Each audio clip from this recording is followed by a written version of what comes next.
Ang ganda ng weather ngayon, no? Ang daming ibon. Tsaka ang hangin. Sarap ng hangin. Fresh na fresh.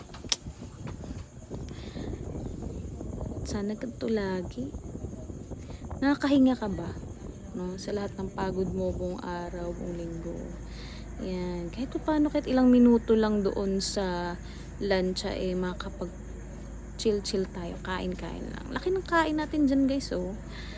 Gutom tayo dyan, guys. Kailangan bumawi. Kailangan malakas tayo. Kasi marami tayong pagsubok sa buhay natin, charing. Yan. Kain-kain muna. Kasi pag uwi, diba? Ang daming gagawin. Yan, kain lang. Nauhaw tayo, guys. Hanap muna tayo ng maiinom. Yan. Subo muna tayo ulit. Kasi gutom pa eh. Yan. Walang patwitams. Ayan, thank you kuya. Buti na lang nandyan si kuya. Nag-iisa na lang yung tubig niya. How tayo dyan. Nalagyan muna natin.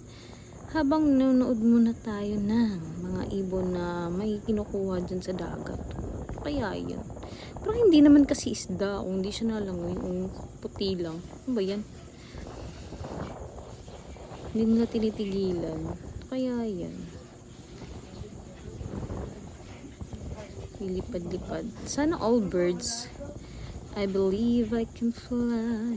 Char. Ganda ng mga ibon.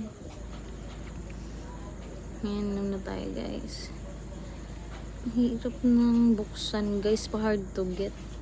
Ayan, inom na lang. Huwag natin ipilit. Huwag ipilit ang mga bagay-bagay. Ayan, sundo na sa mga bata. Sinundo kami ni Papa Mike. Thank you. Safe makakauwi. This is our life here in the island. Thanks.